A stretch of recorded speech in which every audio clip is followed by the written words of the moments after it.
Hello बच्चों, मैं कृष्णा शर्मा आप सभी का रीजनिंग क्लास में स्वागत करता हूं। ठीक ना। जैसा कि हम लोग दो टॉपिक पढ़ चुके थे, ठीक। आज तीसरा टॉपिक पढ़ेंगे। इसमें इसका नाम है बैठक व्यवस्था। ठीक ना। हर एक पेपर में, ठीक ना, इससे एक या दो क्वेश्चन जरूर बनते हैं। ठीक। बैठक व्यवस्था से अगर वृत्त में बैठने वाले क्वेश्चन दे तो उससे कम से कम 2 या 3 क्वेश्चन बन जाता है। ठीक ना। तो ये बहुत इंपॉर्टेंट टॉपिक है बाबू, पेपर के दृष्टि से। ठीक ना। हर एक पेपर में इससे जरूर क्वेश्चन बनता है। ठीक ना। तो हम लोग देखेंगे कि इसका क्वेश्चन कैसे बनता है, कितने प्रकार से बनता है। ठीक। तो बैठक व्यवस्था को पढ़ने के लिए हम लोग इसका प्रकार 2 ही प्रकार, ठीक ना। एक तो होता है कि बंद आकृति पर दे दें। क्या दे? बंद आकृति। बंद आकृति दे बाबू। एक दे दें खुला आकृति पर। खुला आकृति। बंद आकृति से मतलब क्या है कि या तो कोई व्यक्ति वृत्त में बैठेगा या तो कोई व्यक्ति मेज, चौकोर मेज पर बैठ सकता है। ठीक है। वर्गाकार या आयताकार मेज पे बैठेगा। खुला आकृति का मतलब क्या है कि या तो व्यक्ति उत्तर की तरफ मुँह करके पंक्ति में बैठेगा, ठीक, या ऊपर से नीचे की तरफ बैठ सकता है। ठीक है। खुला आकृति में। ठीक। तो बैठक व्यवस्था में 2 ही प्रकार से क्वेश्चन बनते हैं। एक तो वृत्त बनेगा और एक खुला में बनेगा। ठीक। खुला में बंद आकृति में बनेगा, क्या वृत्त में बन सकता है या तो वर्ग या आयत बन सकता है। खुला में क्या पंक्ति में बैठ सकता है या तो ऊपर से नीचे की तरफ बैठ सकता है। ठीक। इसमें देखेंगे। अब क्या करते हैं हम लोग, बंद आकृति को पढ़ने के लिए अगर हम वृत्त में बैठे तो वृत्त में भी 2 प्रकार से बैठ सकता है। या तो व्यक्ति का मुख वृत्त के केंद्र की तरफ हो, वृत्त के केंद्र की तरफ हो, या तो व्यक्ति का मुख वृत्त के बाहर की तरफ हो, वृत्त के बाहर की तरफ हो।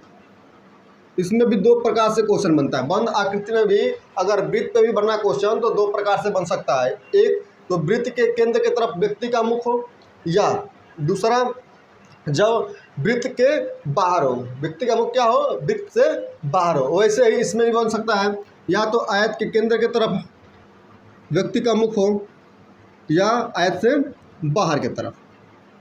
ठीक ना। इसमें 2 प्रकार से क्वेश्चन बनेगा। और खुला में क्या बनेगा, खुला में भी बन सकता हो अगर पंक्ति में एक तरफ उत्तर की तरफ मुँह करके बैठा हो, इसके लिए अलग हो जाएगा, या तो पूरब की तरफ मुँह करके बैठा हो। ठीक है। कैसे भी क्वेश्चन इसमें बन सकता है। ठीक। तो हम लोग आते हैं और देखते हैं कि क्वेश्चन कैसे बनते हैं। ठीक। तो हम लोग पहला लेंगे खुला आकृति। ठीक ना। क्या लेंगे? खुला आकृति। और देखेंगे, खुला आकृति लेंगे और देखेंगे कि कैसे क्वेश्चन बनता है। डायरेक्ट क्वेश्चन लेते हैं और बताते हैं। चलिए बच्चों आइए देखिए, हम लोग क्वेश्चन देखते हैं बाबू। लिखा है कि 6 विद्यार्थी एक पंक्ति में बैठे हैं। ठीक ना। पी जो है यल और वाई के बीच में मध्य बैठा है। ठीक।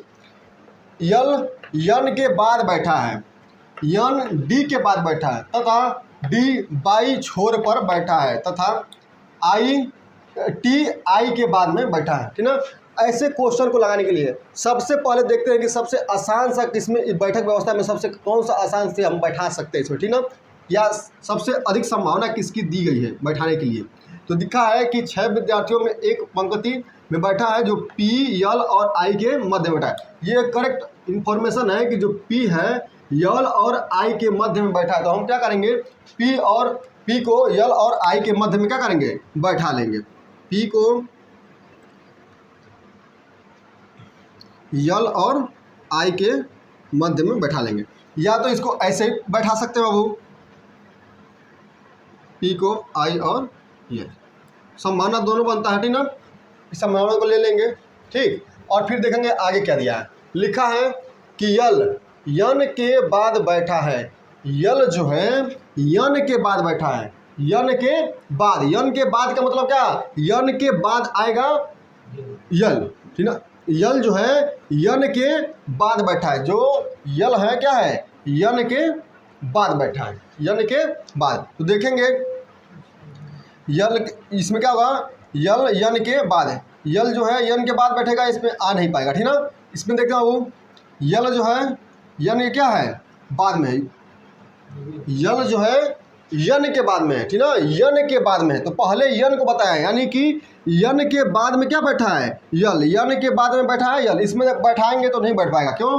क्योंकि यन को पहले हमको बैठाना पड़ेगा और यन से पहले क्या है कि ये लिए, इसलिए इन्फॉर्मेशन ये गलत हो जाएगा। ठीक ना। और इसको हम लेकर चलेंगे। ठीक।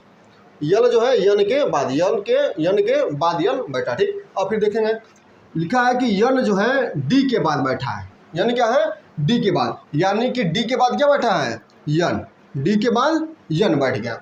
फिर लिखा है कि डी बाई छोर पर, अब इसका छोर क्या है बाई, अब 6 विद्यार्थी थे ना, 6 विद्यार्थी हैं, इसमें से क्या बैठ गया 5 बैठ गया, और ये कौन सा है बाई छोर पे बैठ, पूरा क्या है बाई छोर पर है, 6 बैठ गए, और बाई छोर पर क्या है डी, दिया है कि डी जो है बाई छोर पर बैठा है, ठीक। और क्या लिखा है कि टी आई के बाद, टी जो है आई के बाद बैठा है, आई के बाद, आदि आई के बाद। और इसमें अब कुछ भी क्वेश्चन पूछ सकता है ना, जैसे क्वेश्चन पूछ सकता है कि जो आई है किसके मध्य में बैठेगा, आई है किसके मध्य में बैठ सकता है, तो आई है किसके मध्य में पी और टी के, पी और टी के, या सबसे दाईं छोर पर कौन सा बस बैठा है, इसमें कुछ भी क्वेश्चन बनेगा बाबू, सबसे दाईं छोर पर, दाईं छोर पर कौन है, तो सबसे दाईं छोर पर क्या है टी, टी बन जाएगा, ठीक है। इसमें बहुत सारे क्वेश्चन बन सकते हैं, पूछ सकता है कि टी के बाएं तीसरा कौन है, टी के बाएं तीसरा कौन है, तीसरा कौन है, तो टी के बाएं देखेंगे 1 2 3, कौन सा हो जाएगा तीसरा यल, टी के बाएं तीसरा यल हो जाएगा, ठीक है। इसी प्रकार एक और क्वेश्चन लगते हैं और देखते हैं कि क्या होगा। आइए बच्चों देखते हैं, वो लिखा है कि 6 व्यक्ति पंक्ति में बैठे हैं, ठीक ना, और जो बी है एफ तथा डी के मध्य में है, और ई ए तथा सी के मध्य में है, ठीक ना, और लिखा है कि जो ए है एफ डी के बगल में नहीं है, ए जो है एफ और डी के क्या है बगल में नहीं होना चाहिए, ठीक ना, और सी डी के बगल में नहीं है, तो ए किसके मध्य में बैठा है। बनाते हैं अब इसको, पहले दिया है कि जो है बी एफ और डी के मध्य में है, तो बी को पहले बैठा लेंगे बाबू, बी को एफ और डी के मध्य में, ऐसे ही बढ़ सकता है, ठीक ना, या एक और कंडीशन हो सकता है कि जो बी है एफ और डी के, इस प्रकार भी एफ और डी के ही बीच में बैठा है, ठीक ना। और फिर क्या लिखा है कि ई जो है ए और सी के मध्य में है, ई जो है ए और सी के मध्य में है, इसको ही बैठा लेते हैं, या तो इधर बैठ सकता है या तो इधर, देख लेते हैं वो कंडीशन। तो ई जो है ई ए और सी के मध्य में, या तो ऐसे इधर बैठ सकता है या तो ऐसे ही इधर बैठा कर देख लेंगे एक बार, ठीक ना। और एक कंडीशन और बन सकता है इसका, या तो सी को पहले ले लें, या भी इसके मध्य में है, या तो इसको ऐसे ले लें, सी और ई को ऐसे ले लें। अब एक एक कंडीशन को हम लोग देखेंगे, उसके बाद इसमें भी बैठा लेंगे इसको ए ई सी के, और या तो सी ई ए, इधर बैठा लेंगे एक बार ए ई सी या सी ई, ठीक ना, ऐसे बैठा कर एक बार देखेंगे कौन सा हम लोग का कंडीशन सही बन रहा है। अब देखेंगे, अब दिया है इंफॉर्मेशन, लिखा है कि ए एफ तथा डी के बगल में नहीं है, ए जो है एफ और डी के बगल में नहीं है, एफ और डी के बगल में, देखिए तो यहाँ पे क्या हो जाएगा, ये डी के बगल में हो जा रहा है, क्या है ए जो है डी के क्या हो जा रहा है बगल में, यानी कि ये वाला कंडीशन क्या हो जाएगा गलत हो जाएगा इसमें, ठीक। और इसमें देखेंगे, इसमें इधर बैठा है बाबू, तो जो ए है क्या है एफ, ये वाला कंडीशन क्या हो जाएगा ए बगल में है, ए क्या है बगल में, यानी कि ये भी कंडीशन क्या हो गया गलत हो गया। इसमें ये सही हो सकता है या तो ये वाला, ठीक ना। अब इसको ले लेते हैं और इसमें देख लेते हैं एक बार, डी के बगल में क्या है, ए जो है ए एफ और डी के बगल में नहीं है, जो ए है एफ और डी के बगल में, देखिए इसमें क्या है एफ, ए जो है एफ के बगल में, ये कंडीशन गलत हो गया। और इसमें देखेंगे जो ए है डी के बगल में, इस वाले में, तो ये भी कंडीशन गलत हो गया, या तो ये हो सकता है या तो ये। और फिर अगला इन्फॉर्मेशन पढ़ते हैं, देखते हैं लिखा हो कि सी जो है डी के बगल में नहीं है। अब देखेंगे कि सी किस में नहीं है, देखिए ये क्या हो गया, सी जो है डी के क्या हो गया बगल में, यह भी इन्फॉर्मेशन क्या हो गया गलत हो गया। और इस वाले में देख लेते हैं बाबू, तो सी क्या है डी के बगल में, इसमें दिख रहा है, यह भी क्या हो जाएगा गलत हो जाएगा, ठीक ना। या तो इस प्रकार से पड़ेगा, अब यही कंडीशन बना, यानी कि ए ई और सी, बचा क्या, एफ बी और डी। इसमें क्या बचा है, तो डी बी एफ सी ई ए, सी ई ए, ठीक ना, सी ई ए। और क्या दिया है, तो ए किनके मध्य में है, ए किनके मध्य में है, ठीक ना, इंफॉर्मेशन देख लेते हैं। वो ए किनके मध्य में है, तो ए किनके मध्य में है, इसके हिसाब से तो कोई मध्य में नहीं है, देख लेते हैं। देखिए बच्चों, यहाँ पर लिखा है कि यफ किनके मध्य में, ठीक ना, वो गलती हो गया कि एक ए पूछ दिया। इसमें क्या था कि यफ किनके मध्य में है, यफ जो है किनके मध्य में है, तो यह भी कंडीशन हम लोग का बन रहा था और यह भी कंडीशन बन रहा है, ठीक ना। तो देखेंगे कि यफ किनके मध्य में है, तो यफ क्या है, यफ जो है सी बी के मध्य में। यहाँ पर भी क्या है, यफ जो है सी और बी के मध्य में, ठीक ना। इसी प्रकार एक और सवाल लेते हैं और देखते हैं कि क्या होता है। चलिए बच्चों देखते हैं, एक और क्वेश्चन दिया है, ठीक ना। इसमें लिखा है कि 6 मित्र एक पंक्ति में बैठे हैं, सी ए व ई के मध्य में है, बी ई के तुरंत दाएं है, किंतु डी के बाएं है यफ, लेकिन को है दाएं छोर से अंत में नहीं है।